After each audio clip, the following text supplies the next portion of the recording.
참빛교회 수요 성경 공부 함께 하시는 여러분들 주님의 이름으로 환영합니다. 저희가 함께 성경을 일독해 가면서 이제 한 달 반 정도 남았고 이제 신약의 마지막 부분을 향해서 저희가 함께 나아가고 있습니다. 오늘은 좀 많은 그 책들을 저희가 커버를 할 텐데요. 오늘은 빌립보서, 골로새서, 데살로니가 전후서에 대해서 잠깐 여러분들께 설명을 드리고 여러분들이 이 설명을 듣고 이번 한 주간 동안 이 책을 읽어 나아가실 때에 하나님께서 여러분들의 그 하나님과 함께하는 말씀과 함께하는 그 시간 가운데 은혜의 은혜를 더하시기를 간절히 소망합니다. 이 네 권은 바울 서신입니다. 사도 바울이 로마서에서부터 이제 저희가 아마 다음 주에 보게 될 디모데 전후 그리고 디도서 빌레몬서까지 이렇게 기록을 했는데 바울이 쓴 이 서신들 중에서도 옥중 서신인 빌립보서, 골로새서 등이 있고 이 서신을 통해서 사실은 지금 우리가 많이 생각하고 있는 그런 신학과 우리의 그 신앙의 모습을 많이 배워왔습니다. 그래서 빌립보서로 바로 넘어갈 텐데요.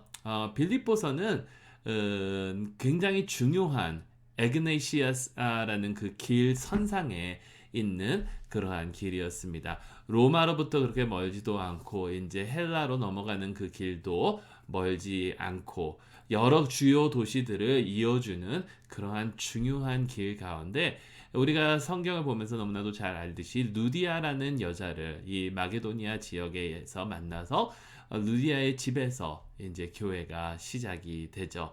여기에는 은퇴한 로마 군인들이 굉장히 많이 살았다라고 합니다. 그리고 오히려 상대적으로 유대인들이 많이 살지 않아서 빌립보 교회의 대부분의 성도들은 이방인 출신들이 많았다라고 합니다. 이건 바울 서신 중에 옥중 서신 중 하나인데요. 바울이 어느 감옥에 잡혀 있는지 여러 가지 견해가 있지만 아마도 사역을 마칠 때에 그 로마 감옥에 잡혀 있었을 때에 지었을 것이다라는 그러한 설이 있습니다. 바울은 이 옥에 있었을 때에 자신을 그래도 서포트하고 돌봐준 이 빌립보 교회에 감사를 표하면서 그리고 겸손과 섬김으로 계속해서 하나가 돼서 섬기라는 격려를 하기 위해서 이 빌립보서를 작성을 하게 됩니다. 빌립보 교회는 바울과 매우 친밀한 그러한 교회입니다. 바울과 아주 가까운 바울이 직접 개척한 교회이기도 하고 바울의 사역에 계속해서 동참하면서 바울과는 정말 바울이 다른 지역에서 사역할 때도 이 관계를 두텁게 맺고 있었던 그런 교회인데 물론 교회 안에서도 핍박이 있었고 여러 가지 잘못 가르침들이 있었고 또 교회 내부의 그런 분열이 있었던 것도 사실입니다. 하지만 그 어떠한 것보다도 이 빌립보서는 기쁨의 내용이 굉장히 많습니다. 4장까지의 그 짧은 그 편지이지만 여기에는 자기가 놓여져 있는 그 처지와는 상관없이 기독교인으로서 기쁨에 관해서 기뻐하면서 살아가야 된다라는 것을 바울이 얘기하는데 무려 16번 이상 이렇게 얘기하는 것을 저희가 보게 되죠. 그리고 또 빌립보서에서 강조하는 것은 그리스도의 겸손의 예입니다. 우리가 겸손하게 살아야 되는데 그 가장 큰 예가 바로 그리스도의 겸손. 하늘 보좌를 버리시고 종의 모습으로 이 세상에 오시고 죽기까지 순종하셨는데 십자가 위에서 죽기까지 순종하신 그 그리스도의 겸손에 대해서 이야기하고 있고 또 믿음으로 인하여 은혜로 구원을 받음을 다시 한번 강조합니다. 율법이 아니라 은혜. 율법이 아니라 은혜. 바울은 율법으로 자랑하려면 자기만한 자가 없다라고 얘기합니다.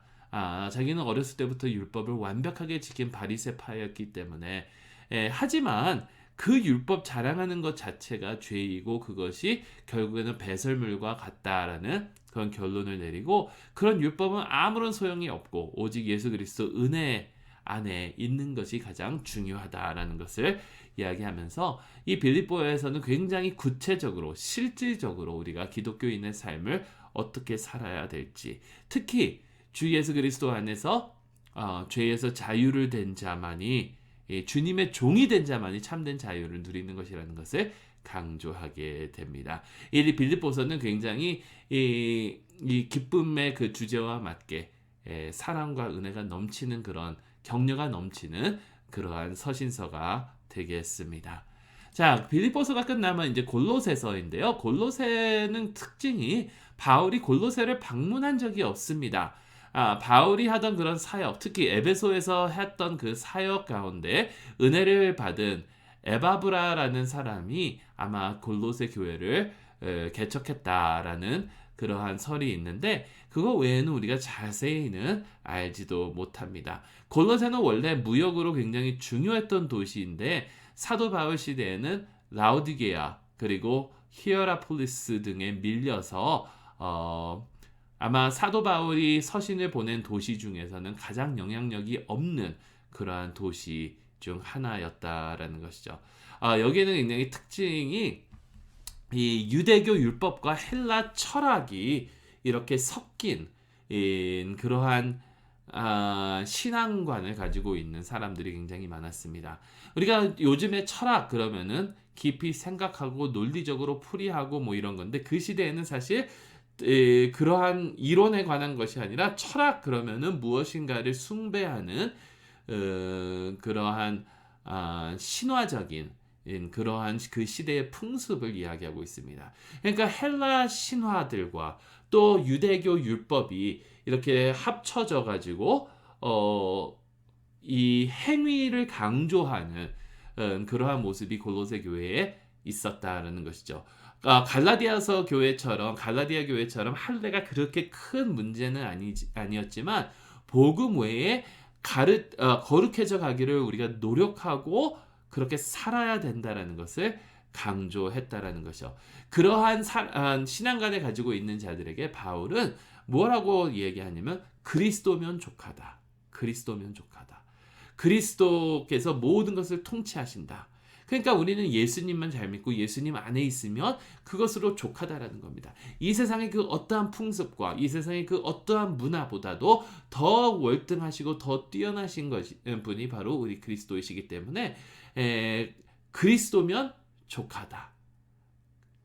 그 외에 다른 것이 우리에게 필요한 것이 없다라는 것을 강조하는 그래서 이 세상에서 우리가 기독교인으로 살아가면서 영적 전쟁에 싸우게 될 텐데 그것마저도 예수님 믿고 예수님만 따르면 승리한다. 왜냐하면 우리 주님보다 더 위대하신 분이 없기 때문에 주님이시면 족하다라는 것이 골로새서의 주제입니다.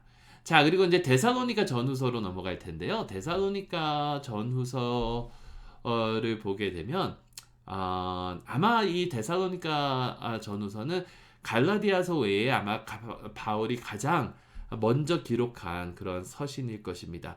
2차 선교 여행 당시 빌립보 이후에 데살로니가로 바울이 오게 되고 거기에서 회당에서 3주 연속 가르치는데 그곳에 있었던 유대인들이 문제를 일으켜서 회당 출입 불가가 되면서 또 기독교인들과 유대인들의 마찰이 일어나고 바울은 이 핍박 때문에 데살로니가를 떠나게 되죠. 그런데 데살로니가에 있었던 기독교인들은 오히려 더 힘을 가지고 굳건히 신앙을 지킵니다. 주변이 다 다른 그런 신들이 많은데도 불구하고 또 다른 그러한 신앙이 있음에도 불구하고 그들이 신앙을 지켰다라는 거예요. 신앙을. 그런데 그 가운데에서 이제 조금 왜곡된 그런 가르침을 가르치는 그런 사람들이 있었다라는 것이죠. 그러면서 이제 두 가지의 초점을 두는데 먼저 데살로니가 전서를 보게 되면 예수님의 재림에 대해서 논의하고 또 예수님의 신격, 우리 예수님은 신이시다, 하나님과 동등된 분이시다라는 것을 강조하게 됩니다. 특히 예수님의 재림에 대해서 이야기할 때 예수님께서는 갑작스럽게 오실 그런 주님이시다. 그러나 먼저 간 사람에 대해서, 먼저 돌아간 사람들에 대해서는, 죽은 사람들에 대해서는 우리가 염려할 바가 없는 게 그들은 다 부활해서 예수님을 만날 것이다라는 거예요. 우리도 다 그들과 함께 예수님을 영접할 그 날이 오게 될 것인데 그런데 그렇기 때문에 우리는 깨어 있어야 한다라는 거예요. 깨어 있어서 우리가 해야 할 일들을 마땅히 하고 하나님께서 우리가 맡겨주신 그런 사역들을 감당해야 된다라는 겁니다. 이런 내용을 가지고 데살로니가 전서를 기록을 했는데 그 내용을 받은 데살로니가 교회가 뭐 예를 들면 고린도 교회처럼 모습이 변하거나 가르침을 받고 고쳐 나아가는 것이 아니라 그 내용을 받고도 계속해서 그 문제 안에서 살아가던 사람들이 있었다라는 겁니다. 그래서 거기에 보충된 내용을 전하기 위해서 쓴 것이 데살로니가 후서입니다. 근데 여기서도 예수님의 재림에 대한 이야기가 나와요. 근데 이제 전서와 달랐던 내용들이 뭐냐면 아직도 믿음을 가지고 살아가는 사람들이 있기는 하지만 그리스도의 재림에 대해서 잘못 이해하면서 엉뚱한 삶을 살았던 사람들이 있었다라는 거예요. 그게 어떠한 모습이냐면 예수님께서는 곧 재림하신다. 그러니까 내가 지금 하고 있는 그 일에 열심히 할 필요가 없다라는 거. 그렇게 가르치던 사람들이 있었다라는 거죠. 내가 지금 이러한 비즈니스를 운영하는데 그 비즈니스 소용없어. 왜냐하면 예수님께서 곧 오실 것이니까. 오히려 자신의 삶에 제대로 종사하고 있는 사람들을 보면 그들은 믿음이 없는 사람이라고 간주했다라는 겁니다. 여기에 대해서 바울이 분명히 얘기하는 것은 예수님께서 재림하여 반드시 오시겠지만 그때까지 우리는 하나님께서 우리에게 맡겨주신 삶을 열심히 제대로 매일매일의 삶을 살아야 된다는 것을 강조했다라는 거죠. 자, 여러분 이렇게 저희가 그냥 짤막하게 넘어갔는데 이번 한 주 동안 이것을 읽어보시면서 빌립보서, 골로새서, 데살로니가 전후서를 읽어보시면서 이러한 내용들을 염두에 두고 읽으시는데 특별히 다음에 질문들을 한번 생각해 보시면서 읽으시면 더욱더 좋을 것 같습니다. 왜냐하면 이 네 책의 그 서신의 공통점이 무엇이냐면 올바른 신앙 아니면 올바른 신학만이 올바른 삶으로 이어진다는 거예요. 예수님에 대해서 우리가 이해를 잘못하거나 예수님의 재림에 대해서 우리가 이해를 잘못하면 우리의 삶이 영향을 받는다는 겁니다. 그러니까 올바른 신학만이 올바른 삶으로 이어지니까 우리는 올바로 믿기 위하여 하나님 말씀과 얼마나 친밀하게 지내고 있는가. 왜냐하면 하나님에 대한, 그리스도에 대한, 예수님의 재림에 대한 이러한 모든 신학적인 그 해답이 어디에 있냐면 바로 하나님 말씀 안에 있다는 거죠. 하나님 말씀 안에. 그러니까 우리가 하나님 말씀을 얼마나 친밀하고 얼마나 사모하고 지내고 있는지.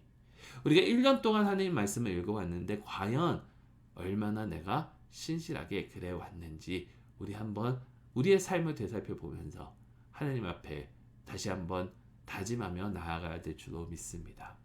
자, 두 번째 질문은 진정한 종말론적인 삶의 모습은 과연 어떠한 모습인가? 우리가 지난 주일에도 잠깐 함께 나눴는데요.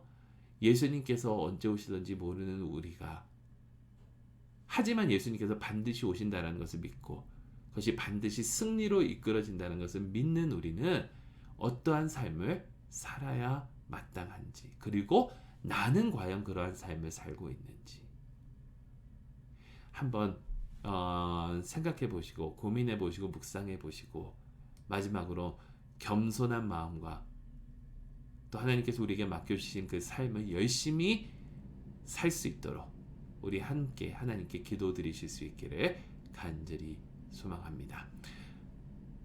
사랑하는 성도 여러분, 하나님 말씀을 통해서 하나님과 더욱더 가까워지고 하나님 말씀을 통해서 하나님에 대하여 더욱 올바른 그 신앙관을 가질 수 있기를 바라고 그러면서 하나님의 말씀을 통해서 언제나 주 안에서 승리하시기를 간절히 소망합니다. 잠시 기도하고 마치도록 하겠습니다. 주님, 우리가 계속해서 주님의 말씀을 사모하고 읽을 때에 은혜를 더하여 주시고 주님의 뜻을 더욱더 잘 헤아리고 보다 더욱더 주님만을 위하여 살아가는 저희 모두가 되게 하여 주시옵소서. 예수 그리스도의 이름으로 기도드리옵나이다. 아멘.